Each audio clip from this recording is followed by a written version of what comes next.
I want to gut a cow. Hey gang, wowzer, do we have an amazing episode with you. Don Jamieson, remember him, who did Die Hard? He comes back to do one of the greatest films of all time, according to pretty much everybody, The Matrix. That's right, The Matrix. Don Jamieson, brass balls on this motherfucker. Before we get into it, guttingthesacredcow.com every single day. And check this out. You can get some Gutting the Sacred Cow stickers like I just show you right here. Why don't you hit us up on the DMs, on the old Soch, on the old Twitter, GTSC Podcast. One sticker for $3 or 3 for $5. What the hell? Guttingthesacredcow.com every day for the blogs, for the merchandise. You know the drill. And to advertise with us, guttingthesacredcow@gmail.com. I'm not going to wait around anymore because I know you want to hear Don Jamieson try and take down the Matrix. This podcast is brought to you by Military True Crime Addict, a podcast focusing on true life events of military personnel, veterans, and those associated with the military. Give a voice to the victims and hear their side of the story, raise awareness of the heinous crimes, and support those most impacted. Military True Crime Addict is available wherever you get your podcasts, and you don't need to know anything about the military to listen. Now, back to the show. Gather round, here's what I know. It's just that this cow has got to go. I know some people kinda like it, yeah, it's trending right now. Yeah, that doesn't matter, cause we're gutting the sacred cow. I don't see a salad bar. Well, Mahoney said the best salad bar in town. Mahoney, that's right. Well, damn sure better have. Kevin Israel named that film. I know I should know this one. You gave me such a softball last time. This is a softball, too. Really is. Even I know this one. I can't remember. Don Jamieson's our guest yet again. If you remember him, he has the balls to take on the Titan known as Die Hard. Returning for this episode, Don, what is that movie? What is that quote from? Jailhouse Rock. No. So cute. Police Academy 4. Citizen on Patrol. Kevin Goatee, Kevin Israel, back with, like I said, Don Jamieson. And Don from the that Jamieson show on Compound Media. You can catch me on that. I was on that not too long ago as you listen to this. And Don, what else are you up to? Tell the good folks what you're up to, where we can find you.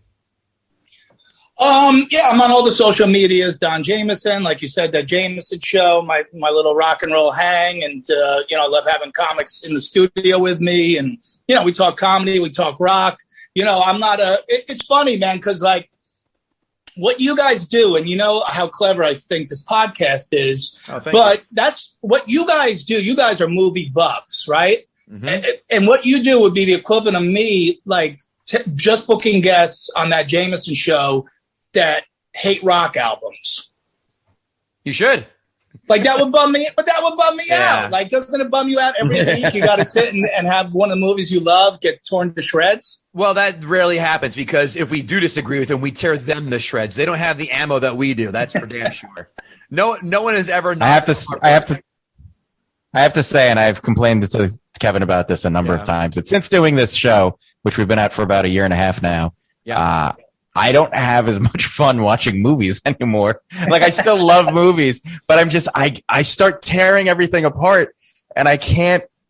My wife actually said to me, she's like, you suck to watch movies. Wow. I was like, I know, I'm sorry, I can't help it. Ashley, we just don't like dumb shit anymore. We've grown up. Sad as that is. Right. And then on top of you guys getting your feelings hurt for an hour, then you bring on your comedian friends who basically they're set up to fail. We are the guests of dishonor because your audience is going to chew us up and spit us out. I got a lot of heat for Trash and Die Hard, but I will say, your fans are smart movie people, and So they were fair. You know, they were like, Good. yeah, Jameson had some good arguments, but he was still out of bounds. So I appreciate that. But yeah, everybody you have on is set up to fail. Not true, because there are a lot of films that people pick that we fucking hate as much as they do. So what's our, honest to God, our like to dislike ratio is what? Slightly more dislike? Yeah. In a sense, we agree with them that film stinks more than fuck you, you're wrong. And sometimes just like, I like it, and I'm not going to die in the hill for it, a la Pirates of the Caribbean, where I'm like, it's fine, I like it. I'm not going to go out on a fucking tirade and say it sucks. But I give my friend Don Jameson all the credit in the world, because he has chosen an absolute motherfucking juggernaut for his second. If you thought Die Hard was going to make your taint hot on fire, get a load of this one he's chosen for this one. He has chosen the absolute juggernaut. I can't use that word enough. Juggernaut, The Matrix, the fucking first Matrix, 1999, budget $63 million, box office draw $465.3 million. Turn that into 2021 dollars, $100.1 million budget, $738.9 million. Kevin Israel, are you tumescent? Oh man, that is, and first of all, Don, kudos to you for picking two movies that are literally at the top of the mountain. Like you're like that guy who just runs into a fight head down and doesn't look at who's on the other side. Like, God bless you for that. And number two, The Matrix is an action movie that inarguably revolutionized the way action movies were looked at. Like everything after The Matrix was trying to chase The Matrix. So I am very excited to hear your arguments for this movie. And you hate, we're all comics, and you always hate to explain to people the joke, but let's just set it up now early, which is like, this is all in good fun. Obviously, if I don't take an extreme side, this is not going to be interesting. You won't have me back. No one will listen. But I will say, whatever movie studio put this out, they could have just flushed $63 million down the toilet, as far as I'm concerned. I do agree with Kevin. It did revolutionize something in my world. I didn't need to take Ambien after I saw this film. Wow. That's insane. By the way, flush $63 million. Did you not just hear me fucking tell you, not even 3 minutes ago, $465.3 million. That's 8 times almost ROI. So they didn't flush shit down, and they also made 2 garbage fucking sequels. Before we get into it, I know you're excited, Don. Quotes. I'm getting ahead of myself. I'm getting ahead of even that. Jesus Christ, Kevin. IMDb, as we know, is a scale 1 through 10 with decimal points. Don Jameson, you are a guest. You go first. What did The Matrix score in IMDb? 1 through 10 with decimals. I mean, definitely at least an 8. Okay, we'll call that 8. I'll go 8.2. 8.2, Kevin Israel. 9.3. 8.7. That's low. Ooh, we split it. I'm very surprised that it's that low. Critics' Rotten Tomatoes score, Kevin Israel. You know the drill. What did critics do? I'm gonna stay with my 9s. I'm gonna go 93. Don? Rotten to 87. Someone's got 2 showcases coming their way. And that's Don Jameson. 88. 88. Nice. Well done, Don. I'm shocked. I know it's a popular film. All right. Doesn't mean it's good. Audience score, Don Jameson, for Rotten Tomatoes, 1 through 100. It's going to be right up there again. I think in the high 8. Maybe audience. Let's go. I'll go to 90 on this one. Israel. I'm going to say 95. 85. Wow. Ooh, wow. Shocked. Yeah. Shocked. Quotes. I know Kung Fu. Show me. Guns. Lots of guns. Also used in John Wick 3. Did you know that? Yeah. That's all the quotes I have for this one, because they're too obvious. So I'll let my partner have a couple. So Kevin, your honor. My name is Neo. And and there is no spoon. Yep. That was the key one. Don, any quotes jump out at you? Any quotes jump out? The only thing that jumped out at me was when they went to the club at the beginning of the movie. They were playing Rob Zombie in there. Yep. So at least for a couple minutes, I was having a good time. 5 fun facts. 5 fun facts. 5 fun facts for you right now. It's time for 5 fun more facts. 5 fun facts for you right now. The studios did not want the Wachowskis to direct The Matrix at first, so they wrote and directed Bound, which became a modest hit. Recently rewatched it, pretty good. Yeah. Topless Jennifer Tilly and Gina Gershon. They're lesbian bank robbers, if you have not seen that, Kevin. I have not. Number 2, we all know Will Smith turned down the role of Neo, but want to take a few stabs on who did? Answers, all of them major A-listers, especially at the time. 4 guys. Tom Cruise. 1. Any other guesses?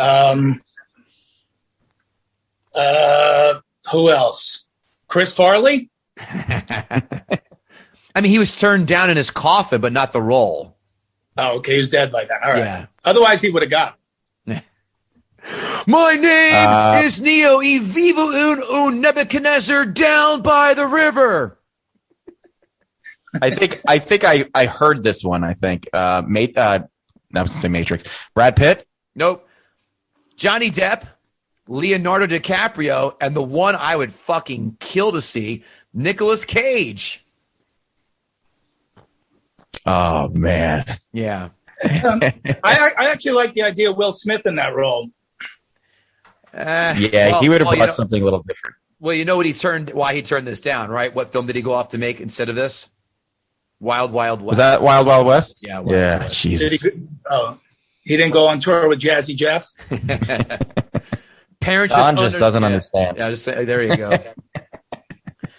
Number 3, want to take a stab on who was considered for Morpheus. All very much A-level guys at the time. Well, yeah, all of them A-level guys at the time. I'll give you a hint. One of them, one black guy and 2 white guys. Tom Berenger. Lieutenant Barnes. Yeah. No. Al Pacino. Who? What was told for you was meant just for you. Samuel L. Jackson was one of them. All right. Very different movie. Russell Crowe, and my personal favorite, this would have been great, Sean Connery. How cool that is. Yeah. Number 4, Hugo Weaving modeled Agent Smith's voice after the Wachowskis. They talk like androids? I guess. Number 5, the 3-minute lobby shootout scene took 10 days to shoot. Yeah, because that was they were all on those ropes and shit. That was bonkers. It is now time. I was about to put a rope around my neck by the time I got to that scene. We wish you did. Love you too. Kevin Israel, this man is champing at the bit. He is he's taken the red pill down Hatred Boulevard. It's now time for Don Jameson to gut the sacred cow.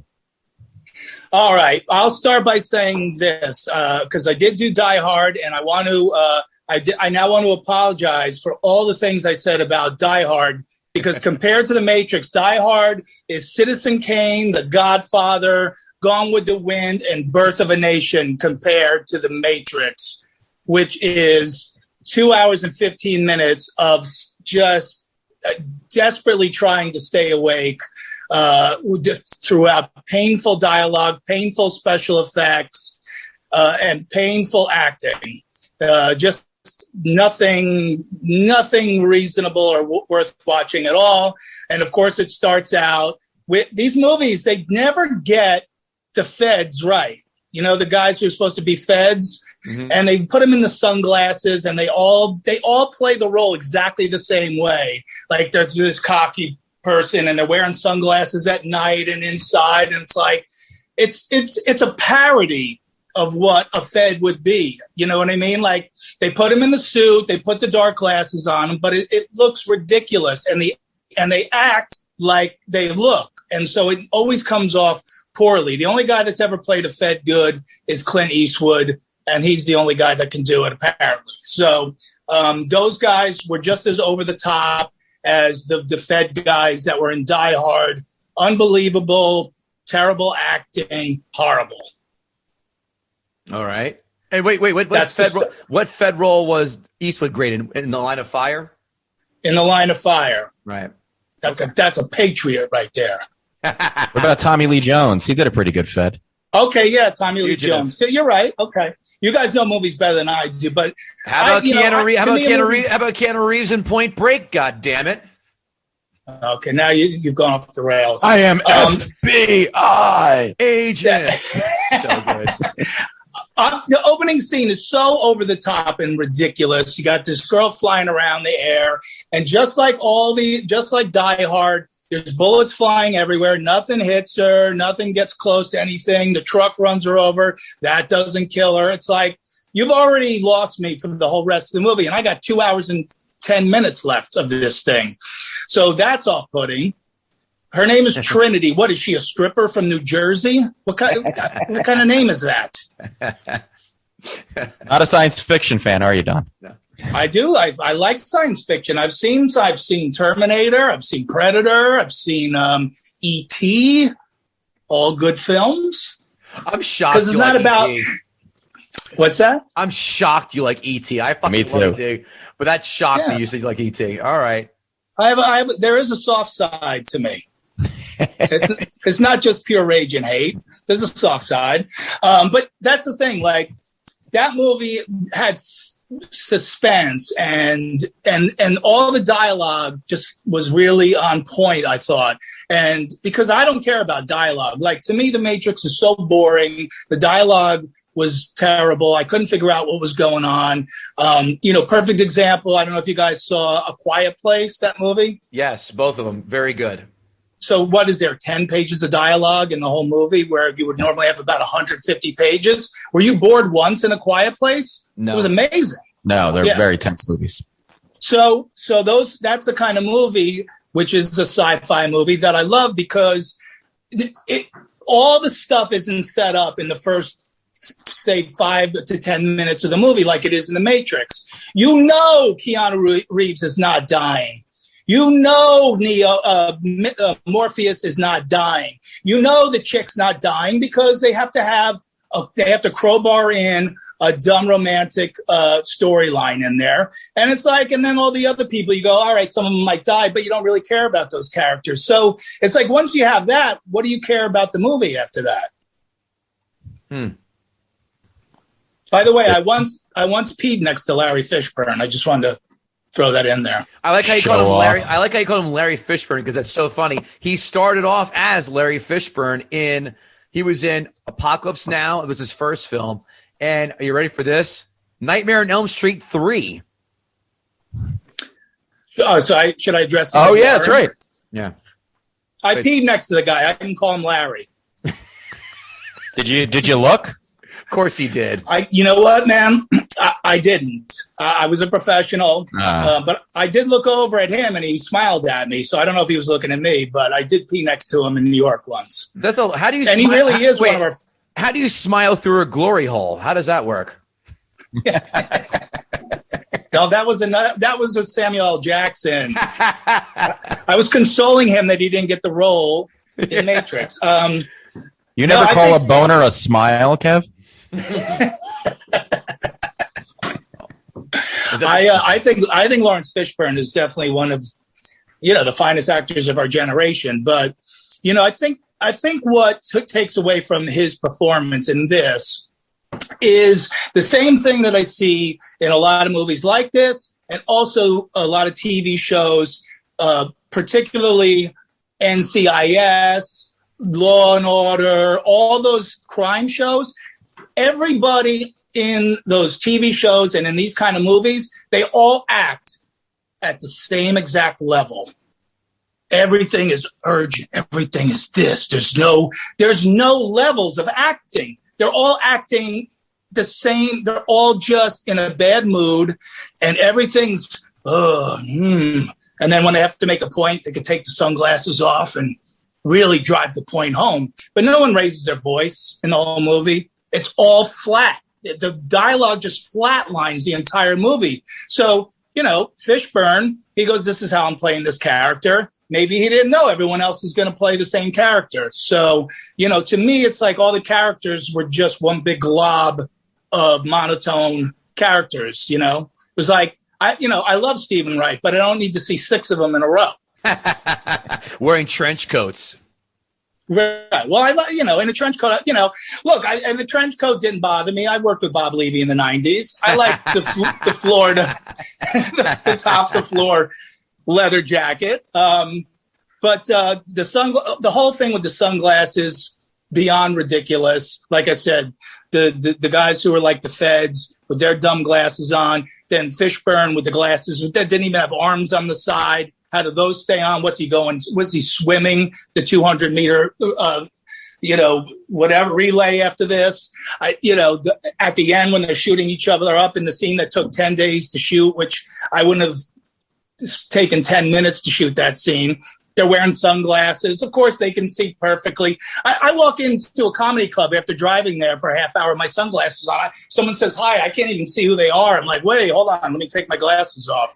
These guys are shooting people with 13 guns in each hand. No problem. Everything's fine. It's all the same stuff from Die Hard. All the same nonsense. Nobody's getting hit except for the bad guys. So it's ridiculous. The whole thing on the phone with Morpheus, when he's in the office and Morpheus is directing him through an office that he's not even in.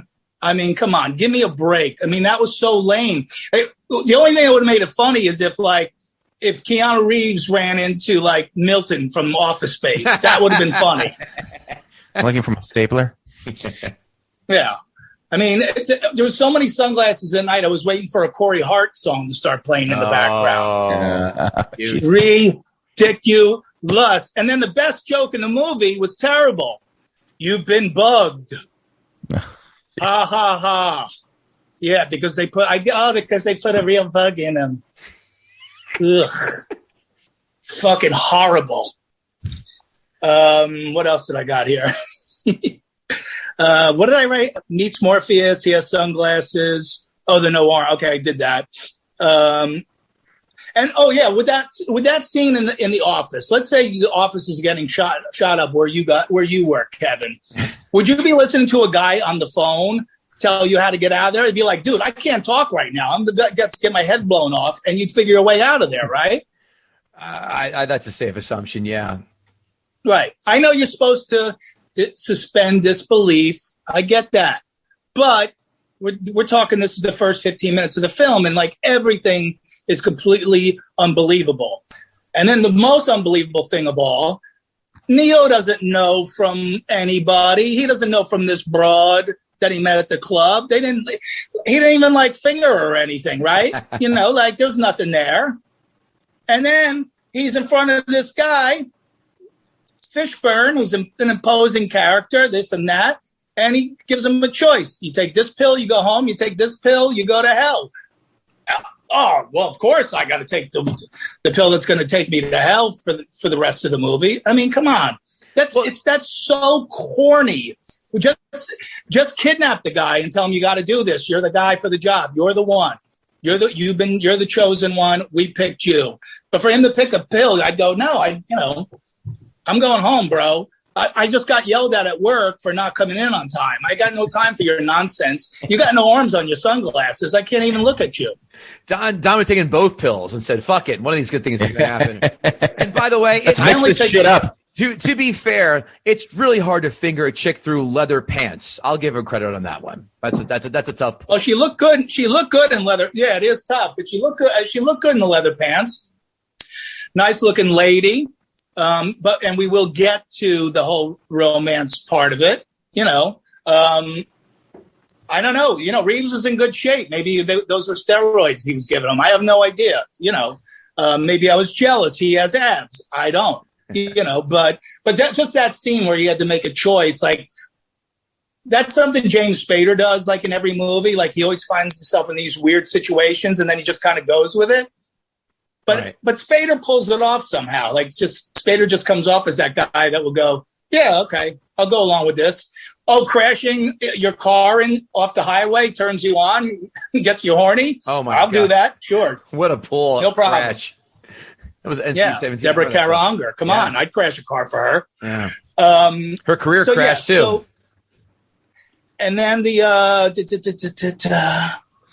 So now he takes this pill, and now he's in the champagne glass from hell, like with slime in it, like he's on his honeymoon in the Poconos somewhere, bathing in a champagne glass. He's got all these friggin' things like locked into him. And it's like, why would you take that pill? All this, now you got bolts in the back of your head and all this crazy shit. And all he should have done was just, went back to work. He didn't need to do all this stuff. Giant. Yeah, he's got a giant bolt in his head. He's got the plugins on his arms. And then this is in the part of the movie where it really started to fall asleep. Because at least some of that obviously had a visual element. But then all the dialogue after that is just boring exposition of artificial intelligence, which isn't even really a thing. And so it's like, it sounded like everyone's reading from an AI manual. There's just no real conversation. It's not, hey, how you doing today? Right. It's like every monologue was meant to explain what's going on in the movie. And I didn't care what was going on in the movie at that point. And I still don't understand 90% of it, even though they explained it. And when you have to explain what's going on in the movie, it doesn't work out. You got to just know from watching it. I see. All right. Fair. Is that it? And no. Okay, keep going, baby. Yeah. I don't have much more because this is where this was sort of the part of the film where I started to get angry that I was still watching it and realized I still have like 45 minutes to go. Neo pukes. I did simultaneously. The Kung Fu scene, unbearable. That was the only thing that would have made that good is if they unsynced the dialogue like the 70s karate movies. Other than that, jumping up and down and flipping all over the place. It was ridiculous. It was silly. I know it's a callback at the end, but an obvious one. You knew that was going to happen at the end with the last guy. Terrible. I wanted to karate chop my TV at that point, I'll be honest. And for the rest of the movie, I just sat stone-faced and angry at you two fuckers for making me rewatch this again. So that's my review, and sticking to it. You're welcome. What number do you give this 1 through 10? 1. Wow! Didn't you give Die Hard a 1 or? He didn't even pause. He didn't even have to think about it. Oh. See, that's what you want when people come in here and go, I didn't like it. 4.5. No, I'm glad you said 1. Fuck this film. I like that attitude. Doesn't mean we're necessarily going to agree with that or not, but we're going to find out. Before, Kevin, we go to you first, though. We forgot to do our new segment, and that is, of course, Ask a Gutter. Bango 2 asked Don Jameson, are we living in a simulation? If yes, and if you have the option of continuing to exist in said simulation or fight machines in a real world hellscape, what would you choose? If I had to fight machines, right?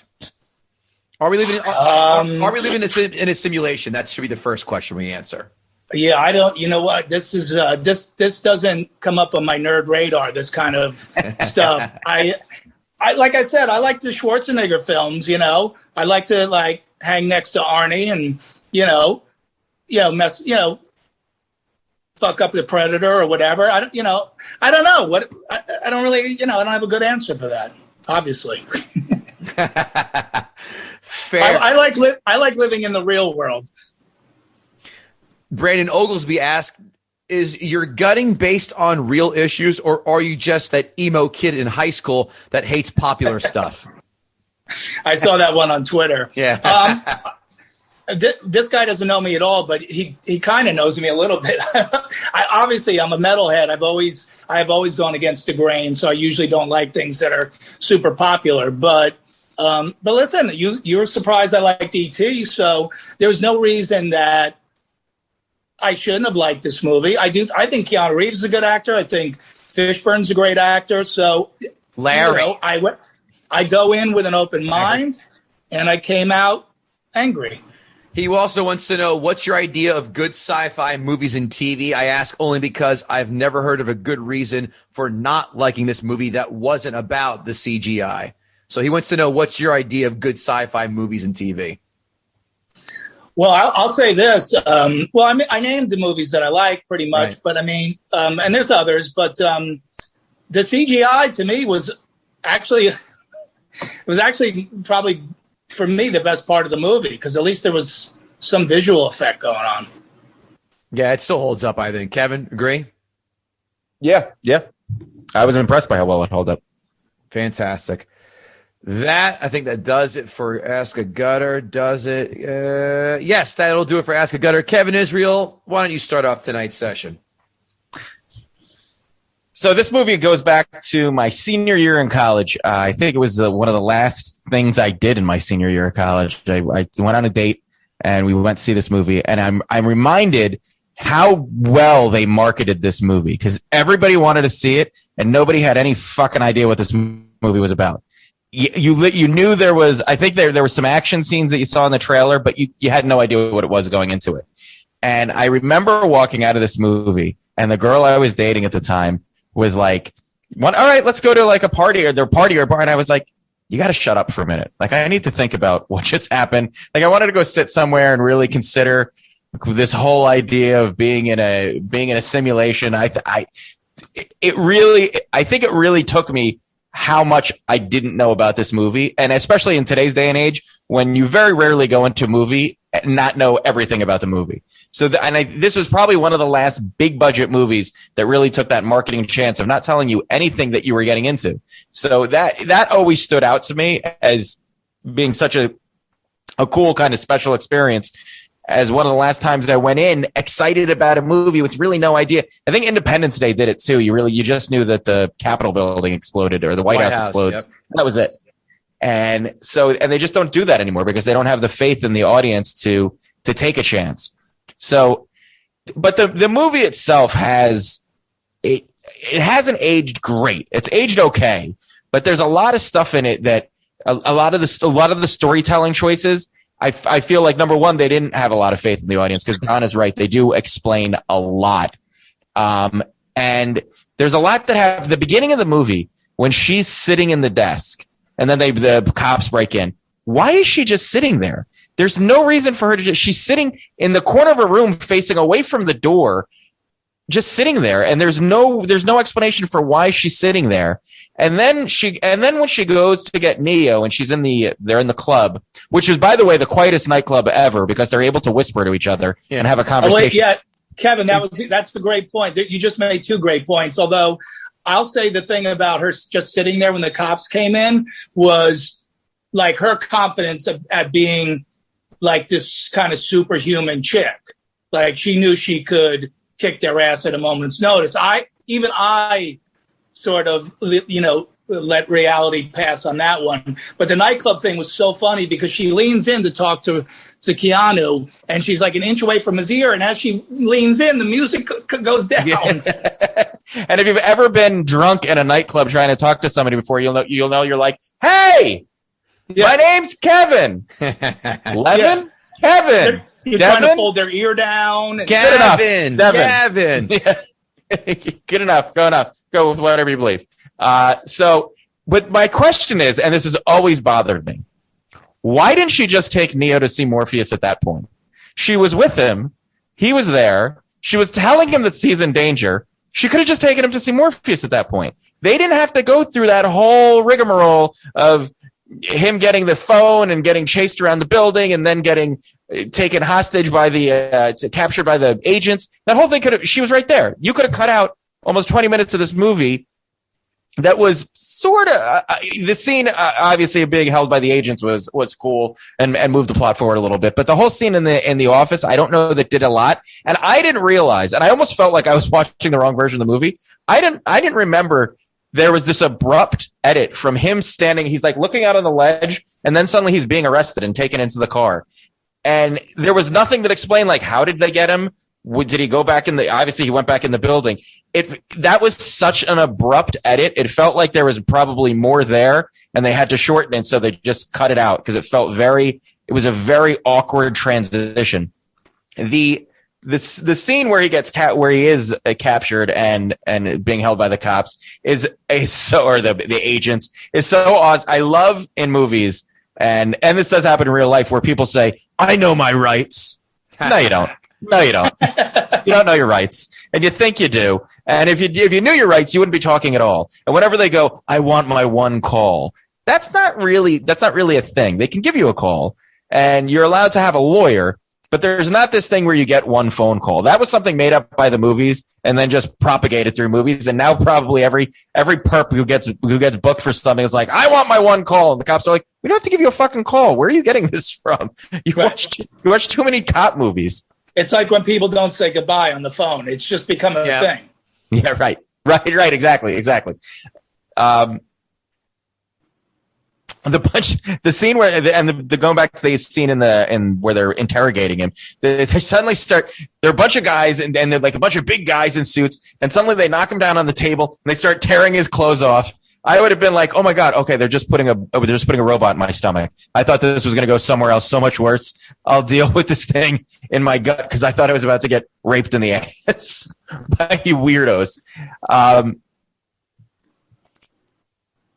And then so then he finally goes and he meets with Morpheus. And by the way, if they were able to take out that the bug, if they had that whole device that they could have taken out the bug, then again they really didn't need to go through the whole process of trying to coach him to avoid the agents, because they could have just let that whole thing happen and then sucked the thing out of him. That wasn't even like a big deal. So there was a lot in this movie that happened that feels like it could have been avoided, but they needed to tell the story in a certain way. So the story, and again, this is just because I've become so hyper analytical because of this fucking podcast that it all stands out to me. And one of my big problems with this movie has always been, and I've never wanted to spend the time to figure it out. The whole science behind they have to be at a landline to call into the ship to be sucked back to the ship. They can't do it from a cell phone for some reason, and it has to be a landline, and they have to get the call. It never quite made sense to me, and it almost felt like storytelling where they're like, just go with it, just trust us, this is how it works. And because then there's also the scene where Morpheus comes into the ship and he's like, we need to go up to transmitting level. So obviously they have to go up to a certain height so they can get into the Matrix. And how exactly do they plug into the Matrix? And then to keep the whole science of that being awkward, where they first have the encounter with the agents and they're in that building and the agents and I guess they were trying to call in so they could get back to the ship, and the agents cut the line going to the building and they're like, they cut the line, so now they can't get out. Why did that line matter? That line wasn't real. None of that's real. That line is a figment created by a program. It's not an actual line to anything. So if they keep telling you that like everything in the Matrix is in your mind and you can do whatever you want, if you believe it, essentially, if you believe you can do something in the Matrix, you can do it, then you should just be able to almost through your mind contact the ship and send out a signal, because that's all any of this is. It's all just programming being sent in one way or another. So it never added up for me on like my 10th rewatch of this movie. I never thought about any of this before, but I've seen this movie so many times that some of it does stand out to me. Like I just wanted to jump in real quick. You still win in this scenario, Kevin, because I'm just learning right now, after watching the movie a little over 24 hours ago, that they were on a ship. It was a hovercraft. I had no idea. The Nebuchadnezzar. Zero idea. Yeah. They need the cable. They need the cable so they could go travel. Because if willy nilly, you can't travel back into to life without the cable. That makes perfect sense, I think. Because if it's just a random cell phone, but the cable doesn't really exist. That cable only exists in the Matrix. It exists as much as anything else that he says doesn't exist or does exist. It's not a hard cable actually going in to anything. I was in the version. It's a hard wire into the Matrix. That's why you have to be unplugged. Like you just can't pull your phone out of your computer without ejecting it, kind of thing. That was the whole point. And you know what? And I could be 100% wrong on this. It just never quite added up to me. Something else that never added up to me when Neo first wakes up in the champagne glasses, Don so eloquently called it, and that robot pops up and it like looks at him. Clearly something's gone wrong here. Clearly he's not supposed to be awake. And it picks him up and it holds him by his neck, and then it just drops him in and lets him go. Why wouldn't it just kill him? It would have just totally. It would have totally just killed him, and then the movie would have been over. But for some unknown reason that they don't even bother to try to explain, like at least if they were like, oh, and the reason that robot let you go was because you were the one and you were able to control it. No, it just lets him go, and then he gets saved by the giant claw arcade game thing that pulls him out of the soup. Which, by the way, the fact that they were able to dig him out of that goop with that thing, that was some talent there. Oh, and then when and I love this, the history, the story behind this, but I would have loved it if when Morpheus was explaining to Neo what happened, and then the robots came, the machines came in and they took over and blah blah blah. I wish Neo had been like Terminator. Because he was supposed to have existed in the 90s, like Terminator that existed, and the movies run so parallel to each other. It would have been a little fun wink and a nod. But that gets me to one of my main problems with this movie. This movie has no sense of humor.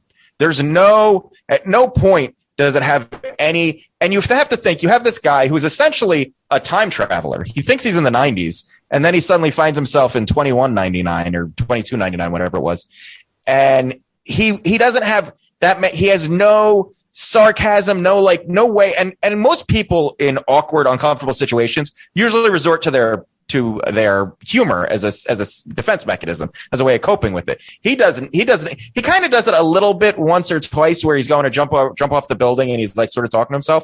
But that's almost where I think Will Smith would have made this movie better, because he would have had a little humor and a little life to it. This is, in my opinion, one of Keanu's worst performances in a movie, because he's so just monotone. Wait, hold on. Let me shit on your point. How many times besides "fuck you, asshole" in Terminator did you laugh? Terminator 1 or Terminator 2? 1. No, 2's got some jokes. 1. Same premise. Terminator 1, no, none. There you go. Okay, so but Terminator. And I'm not and I'm not saying every movie has to have it. The first Terminator was basically just a long chase movie. Like the whole movie was them just being chased and trying to survive for their lives. This movie does have some slow points where they're kind of talking and where they're learning and they're having there some character development points. There was really no character development in Terminator 1. Terminator 1 was, here's this girl, she fucked this guy, and this thing's now trying to kill her. And that's the movie. And then it's just her trying to survive this. This movie, there was actual character development. There was plot development. And there was points where there could have been some levity and some humor and some sort of human moments. In Terminator, I could believe that I wouldn't be fun because I'm running the whole time. But there is some down points in this where he could have some sarcasm, something would have happened that made him a little more human. And I agree with Don where everybody was almost that flat. And that's why that kid, what's his name, Rat or whatever the kid's name is, Mouse. Thank you. Almost comes off out of place because every now and then he has this like weird little line where he's like, he's a creep or whatever. And he's trying to make him have sex with the lady in the red dress. And he almost seems out of place because everybody is so monotone. And I guess if you get beaten down by years of living underground because you're about to be killed by robots, maybe that's the way it would go. But but you had Joe Pants. You had Joe Pants in there. He would have been. Joe Pants is the greatest. Like he could have been the comic foil in that. And he's pretty much the only guy who did sort of break out of that monotone thing, man. I was waiting for him to turn into the guy from Midnight Run, man. That would have been awesome, man. Hey, you know what? They got the Duke. They got the Duke. See you at the airport, Marvin. And thank you for that segue, because Cypher, who was that character, I totally get where he's coming from. Sure. That decision that he makes, and that, I mean, clearly he's a piece of shit, and he turns on them, and he ends up killing them. And I almost think if he didn't do that, if he didn't actually murder his whole crew, it would have almost made him more of a sympathetic bad guy, because he just turns out to be just a piece of shit. But like, I get where it's like, this is so bad. Ignorance is bliss, and I would rather just not know all of this and go live my life in utter bliss and ignorance to this whole horrible hell that we have to live through now. I totally get where he went. Now, once he starts taking the things out of their heads and murdering them, that he kind of goes off the deep edge. But his was the character that had the most development. And that gets me to one of my other issues with this movie, is that there's really no character development in any of these characters. Neo is kind of Neo the whole time, and that's more just a Keanu Reeves thing. And they're all very one-dimensional characters. Morpheus almost feels like a kind of cult leader-ish kind of character, and Trinity has no personality whatsoever. No. And there's no chemistry between Trinity and Neo. At no point did I ever believe that they cared about each other, or that it was almost just like, I'm supposed to love you. I love you too. Okay, let's move on. That's the point I missed making, Kevin. I'm glad I had a feeling you were going to make that point. Yeah. It was in the notes. I didn't see it, but God, I'm so glad because I've been chomping at the bit to throw that in there, because when she said I love you, I was like, nobody on earth is believing that. I mean, the three of us are out after comedy shows. We're at the bar trying to show the chicks like how witty we are, and hey, can I buy you a drink? And we're joking, and we're like, bing, bang, boom. What does George Costanza say? I'm bebop, and I'm scatting all over the place. They had 17 words of dialogue the whole film. Not one cheesy like look at each other like, hey, we got something here. Nothing. It just comes from out of nowhere, and it's so unbelievable that when she says it, you just start dying laughing. Yeah. Yep. No, I totally agree. And then when Cypher's like looking at her and she's in the chair and he's talking to her in the Matrix, and he goes, Trinity, you're a beautiful woman. I was like, hey, that's pushing it a little bit. I mean, maybe because it's a lack of options. Right. Because most of the human race is dead, and you've probably seen 6 girls in your life. Wouldn't you try to fuck her long before he's trying to kill her on that ship? I'll throw in my points in there now, but okay, you get the idea. And so, and also there's a part where he's Neo. I can't remember what Neo's doing, but one of the guys goes, "Oh, Mikey likes it." I was like, you wouldn't know that. You wouldn't know that saying. How would you know that? Where would you have gotten that from? You never saw that commercial. You never. They're on a spaceship fleeing. They have nothing to do but watch TV on the fucking internet. Yeah, I think they see that commercial. Watch 80s reruns. That's how they get by. 80s how they while away the days. So the scene where Morpheus and Agent Smith finally interact, and they have that moment where Agent Smith goes off about, first of all, Agent Smith is a fantastic character in this. I think he's such a great villain. Mm-hmm. And he's without a doubt, hands down for me, the best part of this movie. He's so disgusted with his life, with his existence, and with the humans. And when he wipes the sweat off, become a comedian like we did. Yeah.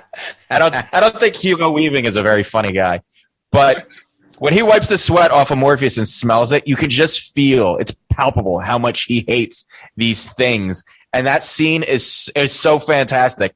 And I also love when he and Morpheus were fighting, and Morpheus says to him, "You all look the same to me," which is really funny because a black guy saying it to a white guy. Right. And I thought that was a really funny flip on what's considered, a pretty shitty stereotype. But then the one brother whose name I can't remember, not Dozer, but the other guy. The main operator, Tank, right? He gets shot twice with a proton pack in the chest and in the back, and he gets back. His brother is fucking fried chicken on the ground, and he gets back up and he's like, hold on. Racial slurs now, Kevin, please. We're not trying to get canceled. Black guy fried chicken, that's not necessary. Thank you. Yeah, I'm on a tear. Sorry about that. That was unintentional. So that was a little ridiculous. And then they're like, well, they did have a very woke cast for, in 2021, they had somebody from every kind of genre in there. So in 2021, the cast definitely holds up. Oh yeah. And it was made by two brothers who became sisters. So, yep. so there's that. This movie is single-handedly responsible for keeping Hot Topic in business. In college, there was a kid who wore a leather trench coat, and he had those Morpheus glasses that didn't have the arms on them, that we never fully could understand. And we'd always see him walking around campus, and whenever we'd see him, we'd go like this. and he always and then he shut up Newtown High. Got it. Yeah. But he always thought we were like complimenting him. He'd always pretend like he was shooting at us, and he'd get we were making fun of him. And that was pretty much my college experience. You should give him a fork and go, there is no spoon. Yeah. The scene where towards the end where Trinity, they're standing outside the phone booth, and Trinity suddenly starts to tell Neo her feelings or about whatever, and the agent, that's when the agent gets there. She couldn't have waited till they were back on the ship. Like, that was such an annoying moment. You have to do this. We were just running for our lives. Half your crew just died, but right now, tell me about your feelings. This seems like a good time to have a little moment with us. That's just like Pirates of the Caribbean, where Keira Knightley and fucking what's his face at the hanging Will Turner at the very end. I love you. Oh, okay, yeah. Cool. He's about to die, but all right, good to know that. Yeah. Yeah, like in real life, how much do we anguish over telling the person that we've fallen in love with that we love them, right? Because it's usually the guy that says it first, but not always. But point being, no matter who says it first, you're like, I got to wait for the exact right time. I'm going to take her to the carnival, and we're going to go on the Ferris wheel, and it's going to be like a Hallmark movie, and the whole town's going to gather around, and I'm going to get down on my knee, and I'm going to propose, and everyone's going to clap, and it'll be Christmas, and everything will be great. No, everyone you love is dead, but I'm going to tell this guy who I've said 3 words to, I'm in love with him. It sounds like Don's about to propose at the Meadowlands State Fair at Giant Stadium parking lot, it sounds like. Hey, I'm Jersey white trash. I know where to propose. And for all of the agents' powers, they're supposed to be like these perfect killing machines, they are the worst shots next to stormtroopers ever. They never hit anything, and they're supposed to be able to like predict what happens and what goes on. And this brings me to my last point: the Oracle. It never made sense to me why the Oracle knew what was going to happen. I understand that she knows things and she knows where it came from, and maybe she knows about when she starts going, the whole thing with the vase, and she's like, oh, you don't worry about the vase, and then he knocks it over.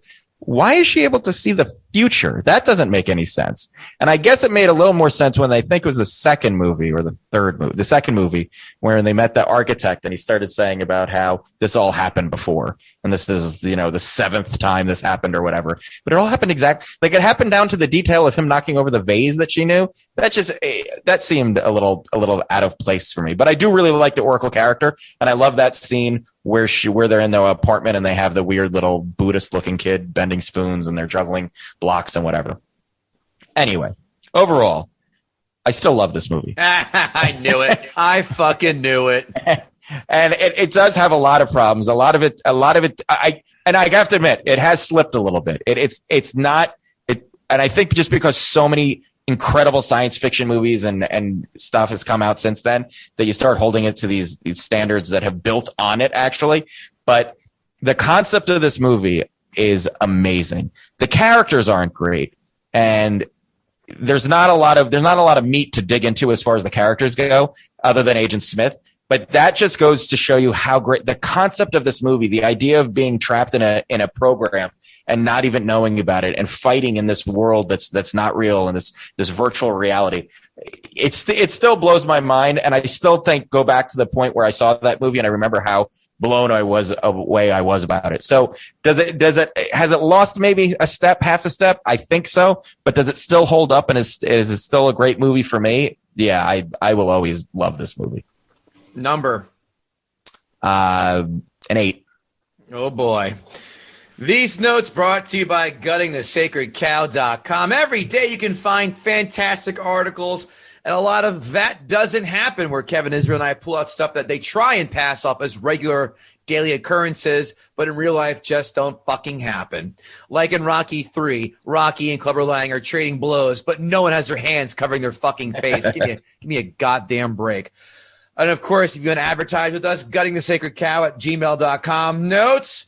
This was one of the last films I can think of that had a kick-ass fucking soundtrack. Don Jamieson, I am disappointed you did not go even deeper being a music guy into this soundtrack. Prodigy, Rob Zombie, the list of Rage Against the Machine, the list goes on. That whole tech noir, whatever the fuck you call it, industrial, that's what I meant to say, excuse me, fucking amazing. I have that album. I still listen to it. I hate Marilyn Manson. The one Marilyn Manson song I like, Rock is Dead, the opening fucking song on the album. Yeah. Love it. Love it. Besides American Pie 2 soundtrack and the Tron Legacy soundtrack, I can't think of a good movie soundtrack after the year 2000. That was the year every soundtrack ceased to exist. That was good. That's a great point. Good point. Thank you. What about Judgment Day? Judgment Night is 1993, my friend. Oh. I was out of town that week. I forgot. Judgment Night is a monster soundtrack. It's top 5 all time. One. That's top 5. Good. All right. Cool. I will put Hackers as my favorite, but it's because I had 3 volumes and I'm cheating, but it's great. And of course, The Crow is also, without a doubt, top of the list as well. Neo in his apartment has a keyboard that was broken into 3 different parts. I never knew anyone who owned a keyboard that was in 3 sections in a big S curve. Who the fuck would own that? That's carpal tunnel waiting for you right there. That doesn't happen. 1999, also the last year that landlines were featured in any movie, and phone booths for that matter. I've never seen a cell phone that drops down with the speaker with the press of the button. I wanted one so badly, and I looked for them in the 90s and 2000s, but I think now that'd be a problem for dudes. If someone bumped into you, that would just knock you right in the dick. Not fun. This movie perfectly summed up what we all thought the future and, more importantly, impending Y2K would bring. Because Kevin and I graduated college in 99 as well. And I'll get to that in a minute. Abso-fucking-lutely, completely agree with you. Hugo Weaving is a top 10 movie villain. No room for debate. His speaking mannerism, which I learned about the Wachowskis, he modeled it after, it just grabs you. And when he does the whole humans are compared to viruses speech is fucking amazing. And just, where do they think of this shit? This is brilliant. Switch and Trinity look like they both came from the Lilith Fair. I never knew anyone to rock out Morpheus's shades, but I'm glad Kevin Israel threw a monkey wrench in that point of mine. Cool. Ironic that the guy who tried killing the crew of the Nebuchadnezzar took a dildo in his butt from Janice Soprano. That would have helped. That would have helped the Matrix. Yeah. Funny how the current real world in the Matrix looks like current downtown Chicago. Was it Chicago? No, I just thought it looked like downtown Chicago now. Now, yeah. The great Gene Siskel said this movie would have been better with a lot more dildos in it. And I quote. Well, what did he hear him saying that? Yeah. Besides the brain cancer talking. Next one. Instead of eating that oatmeal slop every day, why not upload a cooking program into them while in the Matrix so you learn how to cook something different besides that shit? It's now time for a subtle reminder that Lawrence Fishburne's daughter, Montana, does porn. Oh, yeah. Mm-hmm. Googling. You can. I'm talking, so you can Google all you want to. We talked about it before, but before people demand this is one big, that doesn't happen, know this. In the confines of that this story is told, anything goes. So if that doesn't happen, does not apply to The Matrix because of the story which it told. I had The Matrix code as my screensaver on my computer for years. I have no shame admitting that. Can we please stop the fasten your seatbelts cliche whenever something is about to happen? That is so fucking trite and hack and ugh. When Neo is with the Oracle and knocked over said vase, he has a 2 to 3 Mississippi to catch that thing instead of watching it tumble to the ground. It hits his jacket and then the wall and then hits the ground. That was a delayed, shitty reaction. I'm not buying that. The lobby gunfight scene is still fucking amazing. Man, I love that scene. Loved it. It's just the music hits you too. You're like, ah. Oh.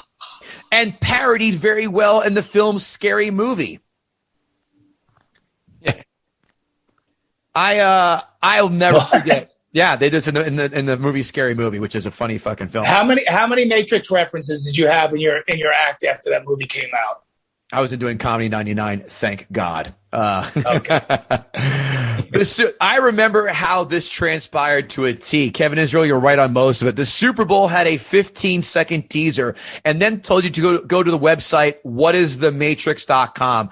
And like a true nerd jerk off, I went to my computer lab class the next day and did that. And went to was a computer lab. I know, right? I know. I saw this in the fucking theater and walked out with my mind shattered to pieces. Usually today I've got 3 pages of notes and jokes, but nope, this is the fewest amount of notes I've ever taken. I was devastated how awful the sequels were, but that video game for PlayStation 2 is awesome. If you have it, find it. It's great. I own this film. Every time it appears on cable, sucked right in. Kevin Israel, you did a better job of trying to gut the sacred cow than Don with those points you made. I want to point that out. I agree. The remote test was pretty much designed for this film, Star Wars, Pulp Fiction, Caddyshack, and Shawshank. The effects still hold up, and I buy this story. This story is as airtight as a dolphin's asshole. I'm all in, completely hook, line, and sinker. The characters are memorable, but you're right. They are dry. They're bland. And do you remember the fucking guy with the ponytail who could shot his name? I had to write it down. APOC. Why? Because he doesn't do shit. The mousy kid, forgot his name too. Had to write it down. And you're also very right with the whole, wait a minute, how does she fall in love with him? Because the Oracle said so. That's the only crutch they're leaning on with that. I let that slide. Otherwise, this film it's the most groundbreaking and unique story we have seen. Tell me something that you've seen in the last 25 years that's more unique and groundbreaking than The Matrix. Yeah, that's what I want a grandmother in a 5-floor walk up in the Bronx to predict that I'll fall in love with a woman who hasn't cracked a smile in 30 years. I don't think that's a focal She point made wonderful chocolate chip cookies. Yeah. She did look like she made a nice cookie. Yeah. For Christ's sakes, this is the reason why bullet time effects are now around. As tried to be copied by that shitbox movie Swordfish. Hey, at least we got to see Halle Berry's tits in that film. This is in my top 5 of all-time films, Don Jamieson. I shit you not. This is a spearhead of the remote test. I'd be remiss to give this anything less than a 9.5. This thing is damn near perfect. Damn near perfect. I fucking love it. Wow. I absolutely. Wow. You've heard me say this with my top 5. Oh yeah. Well, listen, I think Kevin mentioned, Israel mentioned earlier that, so the first time you saw it was with a date, Kevin? I did too, yeah. Actually, I saw it with my girlfriend at the time as well. Okay. So that would, to me, that would kind of soften it for me, because you wouldn't want to get angry when I be on a date. Like, I'll admit, I don't make good choices for movies with dates. Like, like I took a date to see Trainspotting, and she ran out halfway through the movie. Film. Yeah. Because she was a single mom. The Human Centipede didn't get her hot and bothered, huh? She freaked out. You mean him popping through the shit-filled toilet in Scotland didn't get her all hot and bothered? Yeah, she didn't want to go to Applebee's with me after that. I don't know what happened. Applebee's. But if I saw it with a date, I probably would have been a little nicer about it. But it is what it is. I so fucking love this film. I think it's fantastic. And this is an absolute assault. This is a war crimes against the Hague level of awful with those sequels that they threw out there. Those are just... Oh, yeah. Terrible. Terrible. I mean, the last battle in the third one with the Smith is fine. fine, but everything else, horse shit. Let's see what those queefs who got their English degrees think. Critics 5-star reviews. Critics 5-star reviews. Critics 5-star reviews. Critics 5-star reviews. Whoa. A film that, without a doubt, left its mark on cinema and pop culture. One of the best sci-fi films of all time. The Matrix isn't just a movie. It's an entire philosophy that also examines metamorphosis and personal transformations to mirror the Wachowski. Wait. To mirror the Wachowskis' own personal journeys as trans women. Here's that progressive train, guys. Jump on or be sent to the cornfields forever. The Matrix still stands up as a fiercely exciting and discombobulating futurist drama, which pioneered the breathtaking bullet time action sequences, inspired by Asian martial arts. And my personal favorite review of this bunch, Neil offers Reeves. Okay, there you go. The perfect combination of Ted Theodore Logan's curiosity, and wonder, Johnny Utah's earnestness, and the badassness of Jack Traven. So more dildos, or not enough? A lot of dildos. They just wanted. to fucking shoehorn the fact that they could recite 3 of Keanu Reeves' characters other than Neo. That's what that was.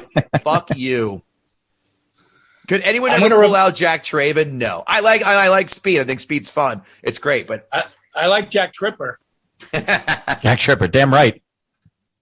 My hero. My favorite. I'm going to revise my Die Hard score to a 2 because The Matrix was worse than Die Hard. I guess Jack Palance doesn't get any love amongst the Jacks around here. Okay. Critics. Nope. He can do one-hand push-ups, though. He's a strong fuck. Critics 1-star reviews. Critics 1-star reviews. Critics 1-star reviews.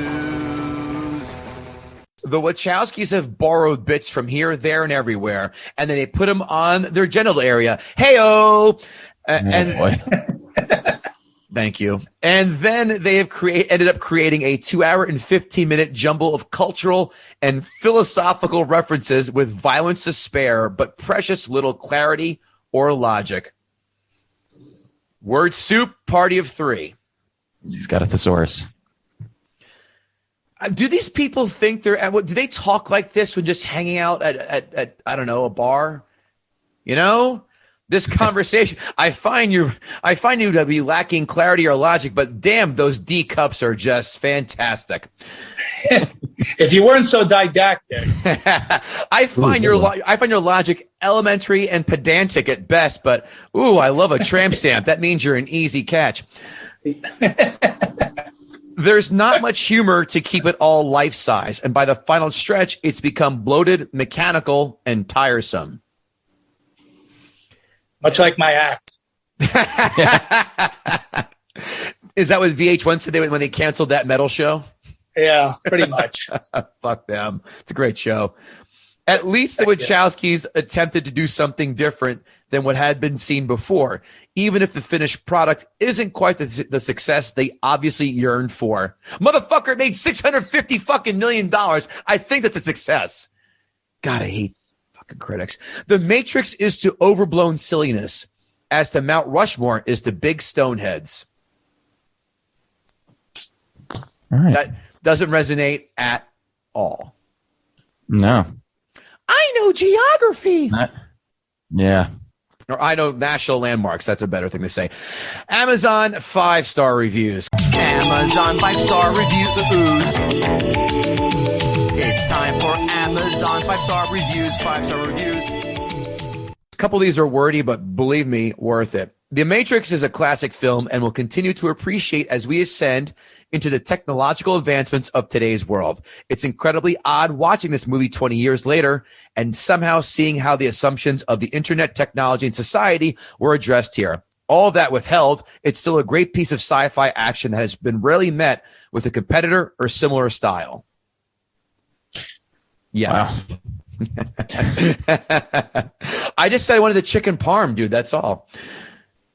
Basically, the Matrix is breaking down modern systems of control in the world. The days of dictatorships that try to run people's lives via police state are over. Today's systems like racism, sexism, classism, etc., work via controlling people's minds and how they think and see the world. More insidious is that people are brought up within these systems and don't even know they exist, just like Neo before he is freed. This theme is played out throughout the entire movie. Jesus. Signed, Alex Jones. That sounded more boring than the dialogue in the movie. Yeah. I am the biggest movie buff that I know. I have seen thousands of movies. 17 years after the Warner Brothers released this movie, it amazingly remains to be, for my time, my favorite movie. XDD, I don't know what that is. It has everything: action, sci-fi, adventure, mystery, romance, slow down, Junior, and and a hell of a unique story that is well written, produced, and directed.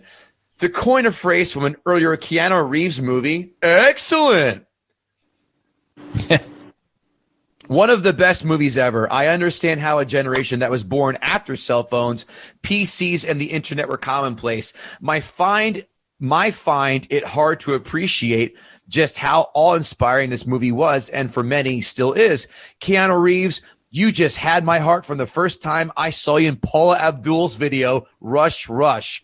I knew that. Wow. I had no idea. Who wrote that? Kevin Israel? I love Rush Rush. Back off. He's more of an MC Scat kind of fellow with opposites attract. Right. I'm going up, you're going down. I knew that then you were a star. I wish you continued success in your career. Just take all the hard hits on the chin and keep getting up. Like Johnny Mnemonic, was she still giving the hurrah, hurrah after Johnny Mnemonic? What a piece of shit that was. That was a bad one. What a great soundtrack. Also throw that in the mix. Amazon 1-star reviews. Amazon 1-star reviews. It's time for Amazon 1-star reviews. Amazon 1-star reviews. Kevin Israel, right up your alley. 13 blasphemies. Not sure why Hollywood insists on blaspheming God, but it does. Jesus' name is the only one you'll ever hear used as a cuss word. Cuss word. Wonder why. How about Jesus Christ, you loosen up your silly cunt? Now I just have 11 more to tie the Matrix. So they would be happier if people just went, holy Buddha. Yeah. Except... she should. P.S. The N-word is okay. Just kidding. I love this movie when it came out. It ruins the third wall when some of these words are overdubbed. Every F word is dubbed over. I love this movie. By the way, I don't remember them saying fuck, but then again, I don't think they said it once in the movie. Right. Isn't the movie PG? No, it's R, but it's because of violence, not because of cursing. I love this movie and still won't ask for a refund, but I'm a grown man. I can handle the F word. After this, to the seas I go to search for a booty full of F word versions. His version of booty is a lot different than my booty and your booty and Jeffrey Epstein's booties, I bet, right? Yeah. Well, at least Jeffrey Epstein could watch the film with his girlfriends. There's no F-bombs. Yeah, he had to buy them tickets to go see it. It was still in the theater, though. Yeah. Lousy. A waste of my money on Amazon rental. Thank God I did not purchase this poorly directed movie. It was just a show and tell sort of film. Regretfully, Doc Carroll. He pitched for the Mets, right? Yeah. Yeah. He once he ran by the showers and did a towel snap on Sid Fernandez's ass. It's a big ass too. Oh, yes. I canceled this film minutes into it. I should like a refund, but more importantly, I should like Amazon. This is Kevin Israel. This is new territory for us. I should like Amazon to arrange a system where customers can cancel within a short period without a charge. Your system makes that impossible, just as it resists your company's learning of the shortcoming (parentheses) illustrative or Amazon's resistance to criticism in general. Poor corporate relations. You start doing that for mainstream Hollywood films. Next thing you know, you're going to want to do that with porn. Hey, I only made it a minute in. I want my money back. That's the 500th time this year, sir. Can somebody come clean up my sheets? Yeah. Hey, this is bullshit. The first guy, he didn't shoot a load. He dribbled out of his dick like he was sneezing. The actual meaning of this movie is well hidden. Stop using Red Pill as a reference. This is actually a communist movie. Ugh, fuck yourself. And one for Don. Oh, no, wait, Kevin. Yeah. Kevin, hear him out. I mean, there was that whole scene where Trump was getting peed on by the Russian prostitute. Don't forget that. You had a different version than I did. This went up Don Jameson's road. Carrie-Anne Moss, about as much sex appeal as Jodie Foster. No, I didn't say that. I said she looked really good in the leather pants, and she's a nice-looking gal. But the only way that there was going to be a romance between Keanu Reeves and Sarah-Ann Moss, Carrie, was if she took one of those pills and he was Bill Cosby. There it is. Or he was boofing those pills with her. Red pill in my ass, blue pill up your ass.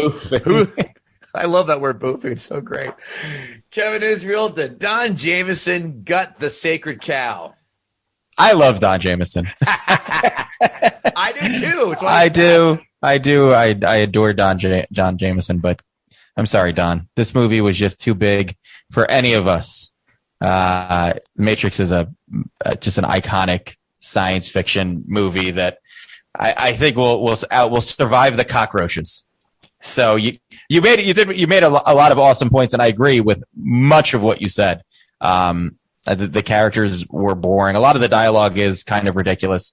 I hate to bring up more stuff, but it just stuck out to me. The scene where Neo first wakes up and Tank walks in and is talking. He goes, "This is a very exciting day. Very exciting." And it's like, no, who talks like that? Nobody. It was ridiculous. So Don, you didn't make a lot of great points, but I think the Matrix is going to continue onward. Well, thank you. And listen, I appreciate, and all the gutters, when this airs, come at me. But be fair, because Kevin was almost as brutal as I was in a lot of ways. So, you could take me down, you could tear me apart, but just know, no matter how much you tear me up, just, have a little place in your heart to know that after this airs, I'll never be able to pee standing next to Lawrence Fishburne again. Especially when you ask him how his daughter is doing with a dick in her butt. Yeah. Well, I've watched her movies more than him in The Matrix. But I think Kevin made a good point just in closing. The one thing I will say, to be very, very fair, is sometimes time isn't always good on films. I think that's definitely a big part of it for me, because I remember seeing it when it came out. I didn't like it much then, but over time, yes, things... It's like I couldn't get into Kiss now. You got to get into Kiss when you're 13. So it just doesn't age well sometimes. And I think that's a big part of it, but still give it a 1. I never got into Kiss now or then as a kid. I just don't. Okay. That's for your show to discuss on that. Speaking of that show, Don, why don't you tell us again, what are you up to, where we can find you, what you got cooking? Yeah, out doing gigs, and I'm on the Instagram and the Twitter and the Facebook and all those fun places where we show so much love to our fellow human beings. So find me on there and cuss me out, but come out and buy a ticket to a show. We're back. Live comedy is back, and of course, go see the Kevins as well, and check me out on that Jameson show at compoundmedia.com. Kevin Israel.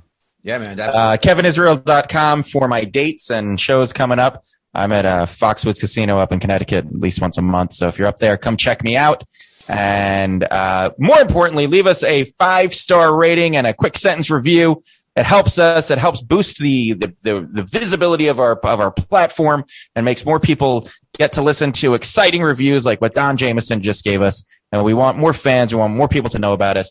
And you can contribute just by clicking 5 stars and leaving I love these guys. That's all it takes. That's all it takes. Just 25 cents a day, and you could feed Kevin and Kevin. And so that fat fuck Sally Struthers, is she still alive? Or or not? No, she died eating an Ethiopian kid. She'd still be. Wow. What? She choked on one of the many bones because there wasn't much skin there. All right. Shitty fucking Ethiopian jokes. What was this? Was this Live Aid 1989? KevinGoatee.com. NFL season will be coming around soon, so you can check out my picks. I'm a lot better than Don Jamison's network partner, Gino Bisconti. That's for sure. His picks are terrible, but I love Gino. Gino's fucking great. Actually, he's due for a return visit on this show, too.